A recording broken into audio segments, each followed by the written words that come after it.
Hello everyone. तो आज हम बात करेंगे उप सहसंयोजक यौगिकों के आईयूपीएसी नामांकन की। तो आईयूपीएसी नामकरण जो उप सहसंयोजक यौगिकों का है, इसको हम दो अलग अलग भाग में पढ़ेंगे। सबसे पहले हम पढ़ेंगे जो कंपाउंड्स हैं, कोऑर्डिनेशन कंपाउंड्स, उनके केमिकल फॉर्मूला का यूज करते हुए उनका आईयूपीएसी नाम देना।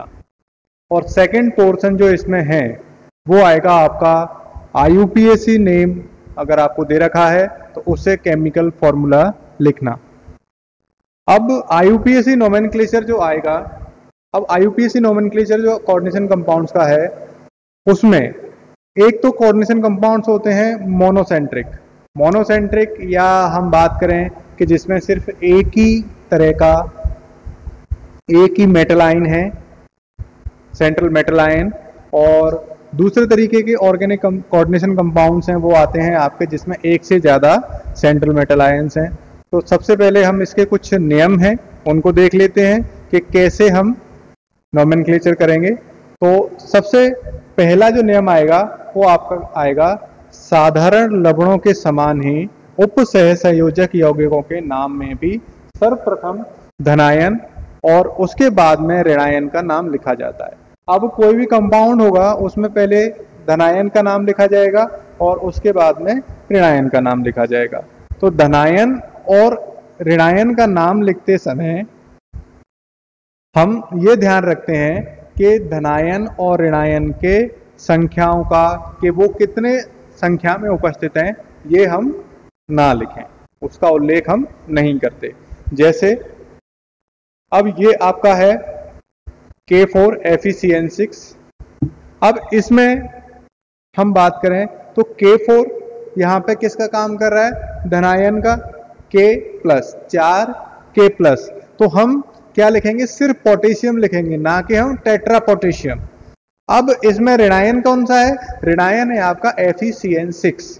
अब FeCN6 के ऊपर 4 चार्ज है, तो अब ये एक ऋणायन है। इसी तरीके से CONH3 तो अब ये जब वाटर में डिजोल्व होगा तो ये तो कैटायन देगा, कौन सा, CONH3, ये तो आपको कैटायन मिलेगा और उसके बाद में 3 Cl- आइंस मिलेंगे। तो अब इसमें जैसे 3 क्लोराइड आइंस मिलेंगे हमें या 3 क्लोराइड आइंस हैं, तो हम ये ट्राई क्लोराइड नहीं लिखेंगे या ट्राई क्लोरीन नहीं लिखेंगे, हम सिर्फ क्या लिखेंगे, क्लोरीन। नेक्स्ट अगर हम बात करें तो एक से अधिक तरीके के लिगेंड्स अगर किसी कंपाउंड में उपस्थित हैं तो हम उनको इंग्लिश के जो अल्फाबेट्स हैं ABCD, तो जो पहले आएगा उसके हिसाब से हम उसका नामांकन करेंगे। जो पहले आएगा उसका नाम हम पहले लिखेंगे, जो बाद में आएगा उसका नाम हम बाद में लिखेंगे। और उसके बाद धातु का नाम तथा उसके पश्चात ऑक्सीकरण अवस्था को रोमन में कोष्टक में लिखा जाता है। अब ऋणात्मक लिगेंड के नाम के पीछे अनुलग्न O लगाते हैं।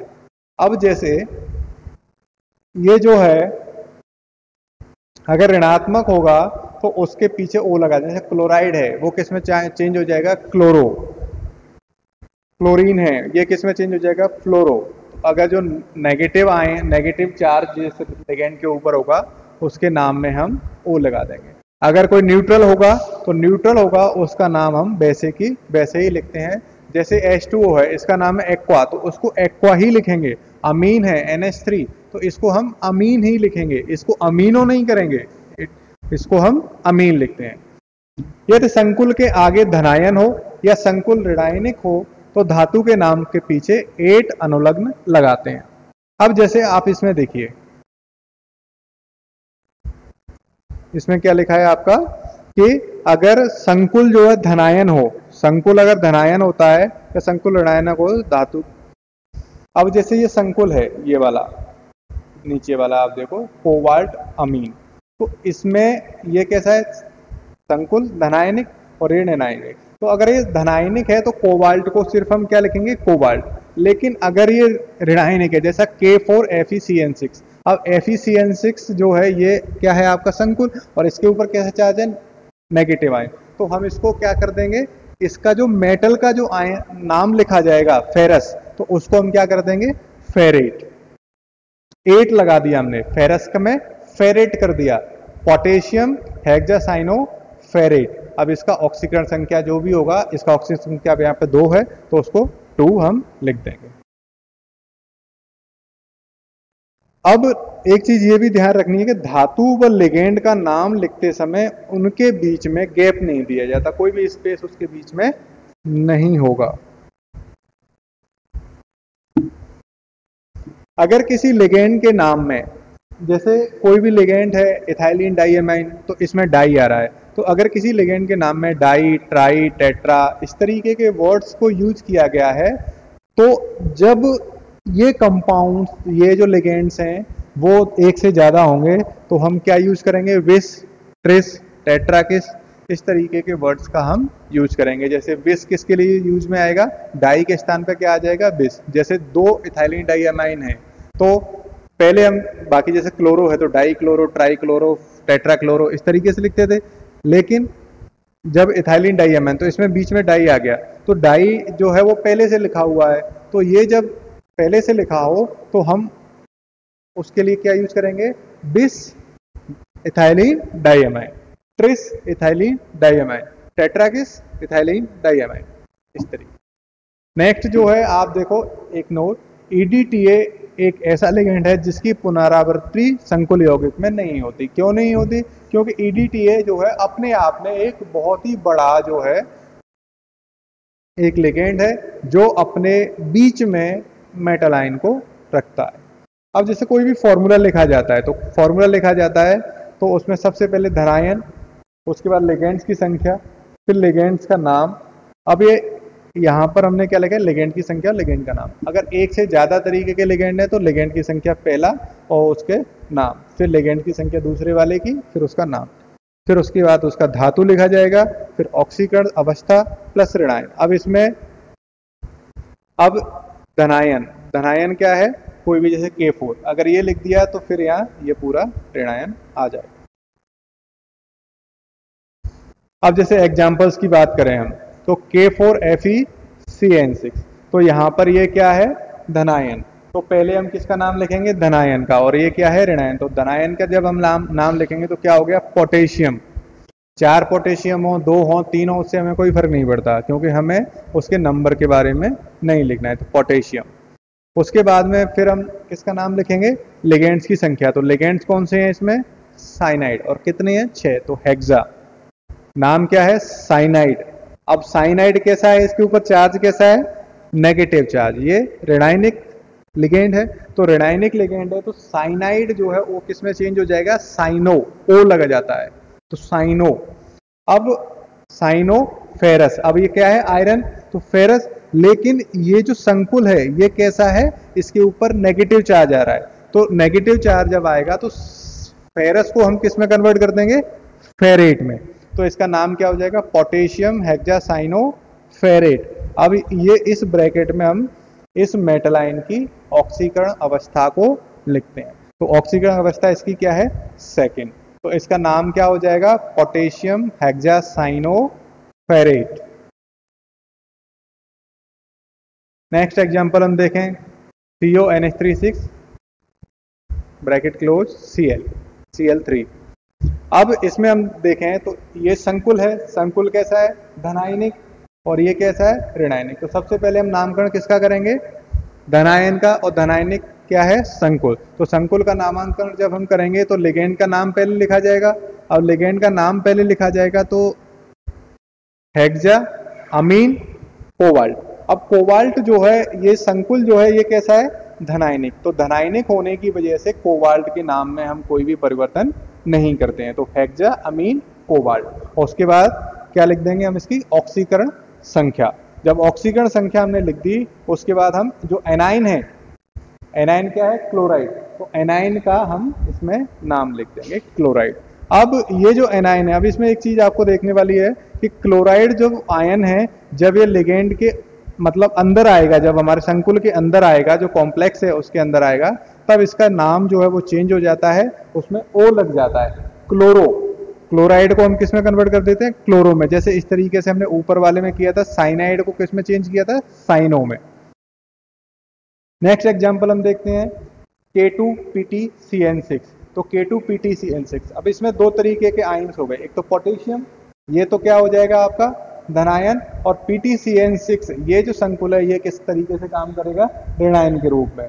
तो सबसे पहले हम धनायन का नामकरण करेंगे पोटेशियम, उसके बाद हम संकुल का करेंगे। तो संकुल का नामकरण करने से पहले लिगेंड, तो हेक्सा साइनाइड जो है किसमें कन्वर्ट हो जाएगा, साइनो में, हेक्सा साइनो। अब प्लेटिनम, अब प्लेटिनम है, लेकिन ये जो प्लेटिनम है ये जो संकुल बना रहा है इसके ऊपर नेगेटिव चार्ज है, इस वजह से इसका जो नाम है प्लेटिनम जो है वो किसमें चेंज हो जाएगा, प्लेटिनेट में। तो पोटेशियम हेक्सासाइनो प्लेटिनेट, और उसके बाद उसकी ऑक्सीकरण अवस्था को हम लिखते हैं। तो इसका नाम क्या हो जाएगा, पोटेशियम हेक्सासाइनो प्लेटिनेट।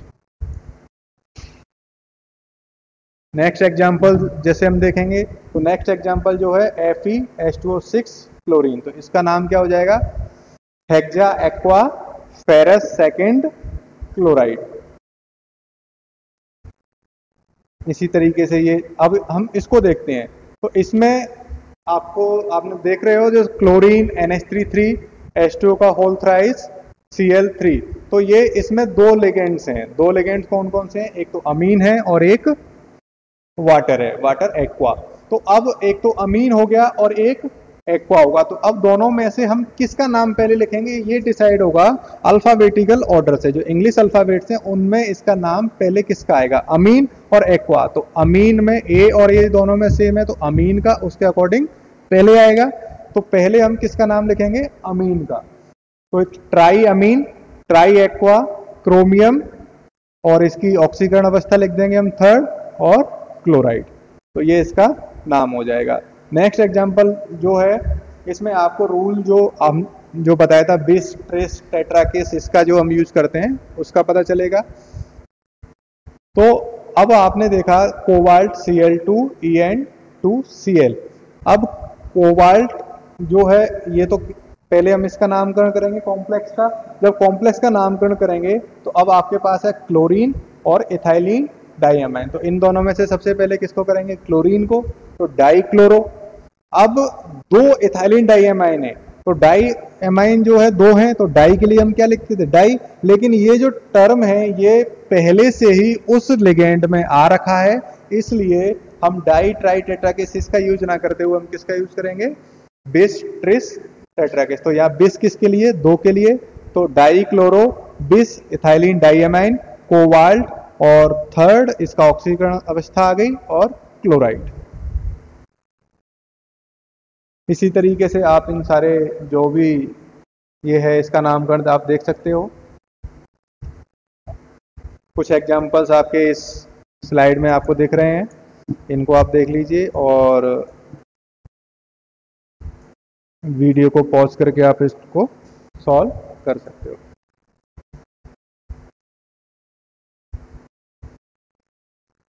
कुछ एग्जांपल्स आपके ये हैं।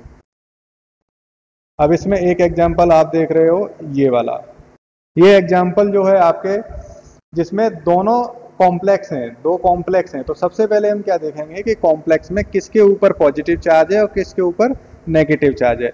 तो जो पॉजिटिव चार्ज जिसके ऊपर होगा, जो धनायन होगा, उसका नामकरण हम पहले करेंगे, और नेगेटिव चार्ज जिसके ऊपर होगा उसका नामकरण हम बाद में करेंगे। अब AgNH3 तो इसके ऊपर +1 चार्ज है, और AgCN2 इसके ऊपर -1 चार्ज है। तो पॉजिटिव चार्ज वाले को हम पहले करेंगे। तो डाई अमीन सिल्वर, इसका डाइअमीन सिल्वर, और इसकी ऑक्सीडेशन अवस्था लिख दी हमने फर्स्ट। फिर उसके बाद di cyano argentate first. Argentate हमने क्यों किया इसको, क्योंकि इस संकुल के ऊपर नेगेटिव चार्ज है, और जब संकुल के ऊपर नेगेटिव चार्ज आता है तो जो उसका सेंट्रल मेटल आयन है उसके नाम में 8 जो अनुलग्न है वो उसमें जोड़ देते हैं। तो इसका नाम क्या हो जाएगा, di amine silver first, di cyano argentate. अब नेक्स्ट वीडियो में जो हम देखेंगे वो देखेंगे आपका ऐसे कंपाउंड्स अभी जो हम देख रहे हैं जिसमें सेंट्रल मेटल आयन सिर्फ एक है, लेकिन जब सेंट्रल मेटल आयन्स हैं एक से ज़्यादा हो तो कैसे नामकरण इसका किया जाता है। Thank you.